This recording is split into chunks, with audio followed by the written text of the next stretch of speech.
साथियों नमस्कार, सत श्री अकाल, आदाब। 1996 से लेकर 2006 तक नेपाल में गृह युद्ध चला। उसके बाद सीज फायर हुआ। 2008 में नेपाल राजशाही से बदल के एक डेमोक्रेटिक रिपब्लिक बन गया। उसके बाद कम्युनिस्ट लोग सत्ता में आए।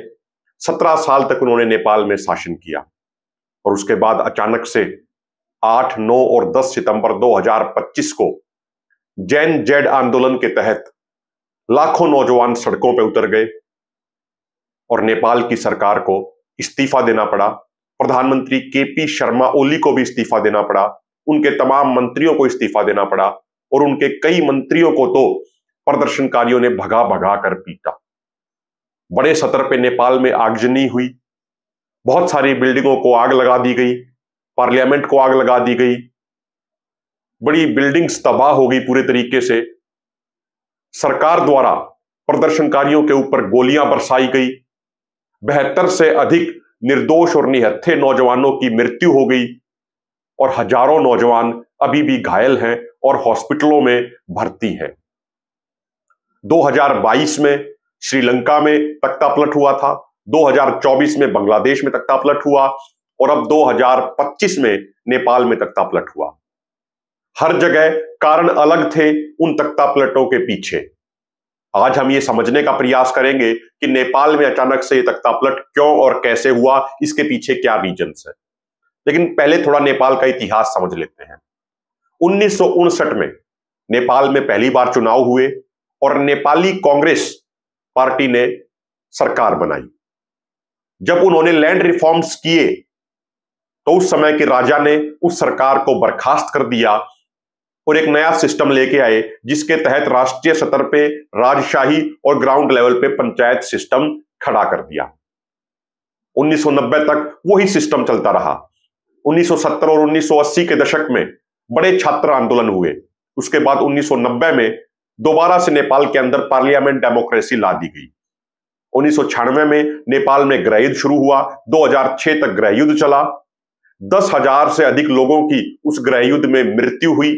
उसके बाद सीज फायर हुआ और 2008 में नेपाल राजशाही से बदल के एक डेमोक्रेटिक रिपब्लिक बन गया। उसके बाद अगले 17 सालों तक घुमा फिरा के 3 पार्टियां ही सत्ता में रही, Nepali Congress, communist party of Nepal Maoist centre और communist party of Nepal UML. 14 बार अलग अलग प्रधानमंत्री बने। कोई 3 बार प्रधानमंत्री बना, कोई 4 बार प्रधानमंत्री बना, लेकिन 14 बार सरकारें बदली। 2025 तक वो लोग सत्ता में रहे और फिर अचानक से इतने बड़े लेवल का आंदोलन हुआ और 2 से 3 दिन के अंदर ही तमाम मंत्रियों को इस्तीफे देने पड़ गए और प्रधानमंत्री को भी अज्ञात स्थान पर जाके छुपना पड़ गया। तो आखिर इस आंदोलन के पीछे की वजह क्या है, उनको हम समझने का प्रयास करते हैं। इस आंदोलन के पीछे 3 बड़ी वजह है। जो एक मौके का ट्रिगर पॉइंट बना वो तो ये था कि नेपाल की सरकार ने सोशल मीडिया को बैन कर दिया। उन्होंने कहा कि सोशल मीडिया पे बहुत सारा झूठ चलता है, बहुत सारा प्रोपेगेंडा चलाया जाता है, इसीलिए सभी सोशल मीडिया प्लेटफॉर्म्स नेपाल में पहले अपना लोकल स्तर पे रजिस्ट्रेशन कराएं। तो सोशल मीडिया पे लगाम लगाने के लिए, सोशल मीडिया को कंट्रोल करने के लिए नेपाली सरकार ने यह आदेश पारित किया। लेकिन ज्यादातर सोशल मीडिया प्लेटफॉर्म्स ने अपने आप को रजिस्टर नहीं कराया। उसके बाद उन प्लेटफॉर्म्स पे रोक लगा दी गई। तो ये एक ट्रिगर पॉइंट बना। नेपाली नौजवानों को लगा कि उनकी आवाज को दबाने का प्रयास किया जा रहा है। और मैं आपको यह भी बता दूं कि नेपाल के लोग बड़े पैमाने पे दूसरे देशों में नौकरियां करते हैं और वहां से वो पैसे वापस नेपाल में भेजते हैं अपने घर, अपने परिवार को चलाने के लिए।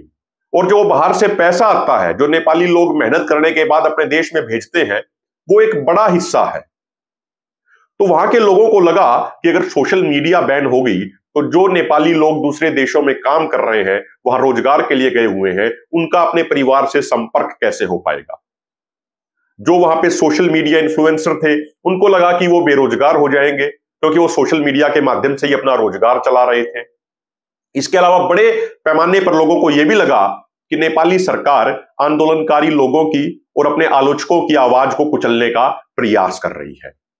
तो ये एक बड़ी वजह बनी, एक बड़ा ट्रिगर पॉइंट बना इतने बड़े आंदोलन का। दूसरी जो वजह थी उस आंदोलन के, जो बहुत सीरियस वजह थी, वो थी नेपो किड्स। नेपो किड्स मतलब जो वहां के राजनेता थे, जो वहां के अधिकारी थे, उनके बच्चे बड़े ऐशो आराम से जी रहे थे। वो सोशल मीडिया के ऊपर अपनी फोटोज डालते थे, जिनमें वो बड़े बड़े बंगलों के अंदर खड़े होते थे, बड़ी और महंगी गाड़ियों के साथ खड़े होते थे, बड़ी महंगी ज्वेलरी पहनकर फोटो वीडियो डालते थे सोशल मीडिया पे। तो इस वजह से नेपाली नौजवानों में बड़ा गुस्सा पैदा हुआ और जेन जेड आंदोलनकारियों ने उन वीडियोस को तरीके से पूरे सोशल मीडिया पे प्रचारित और प्रसारित किया। वहीं दूसरी तरफ जो आम नेपाली नौजवान थे, उनको अपना घर परिवार चलाने के लिए 17-17 घंटे काम करना पड़ रहा था और फिर भी वो अपने जरूरत की चीजें पूरी नहीं कर पा रहे थे। तो जो ये डिफरेंस था राजनेताओं और अधिकारियों के बच्चों में और आम नौजवानों में, उससे नेपाली नौजवानों में और नेपाली आम जनमानस में बड़े स्तर पे गुस्सा पैदा हुआ और उसका नतीजा ये आया कि इतने बड़े लेवल का एक आंदोलन हो गया।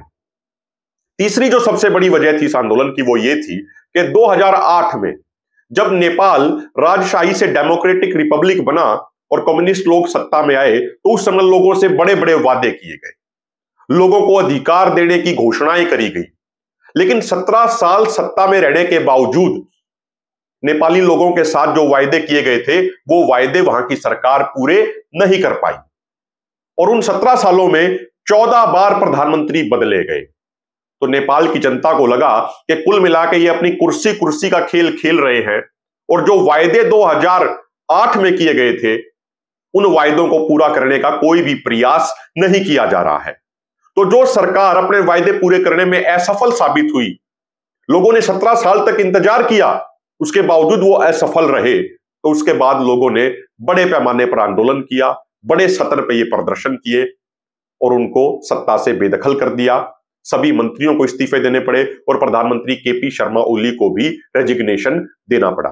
एक बात यह भी निकल के आ रही है, बहुत सारे मीडिया हाउसेज ने लिखा कि जब प्रदर्शनकारी अपना प्रदर्शन शुरू करने वाले थे 8 तारीख को, उससे एक दिन पहले नेपाल के प्रधानमंत्री, पूर्व प्रधानमंत्री मैं कहूंगा, केपी शर्मा ओली ने प्रदर्शनकारियों का मजाक भी उड़ाया और यह कहा कि इन प्रदर्शनकारियों की इच्छा अनुसार देश नहीं चलेगा। तो बड़े उन्होंने एक गलत तरीके से उन लोगों की भावनाओं का मजाक उड़ाया, जिससे नौजवानों में गुस्सा और बढ़ा। अब सवाल यह उठता है कि आगे क्या होगा। नेपाल में एक इंटरिम सरकार बनाई गई है, फौज ने बीच में हस्तक्षेप किया, जेन जेड प्रदर्शनकारियों से बातचीत करी और नेपाल की सबसे पहली महिला चीफ जस्टिस रही सुशीला कार्की को इंटरिम प्राइम मिनिस्टर बनाया गया, अंतरिम प्रधानमंत्री बनाया गया। और मैं आपको यह भी एक इंटरेस्टिंग बात बता दूं, जो अभी इंटरिम प्राइम मिनिस्टर बनी है सुशीला कार्की, जो इनके पति हैं, उन्होंने 1973 में नेपाल के एक हवाई जहाज को हाईजैक किया था और उसको बिहार में उतार दिया था। मामला यह था कि उस हवाई जहाज में 30 लाख रुपए का कैश था।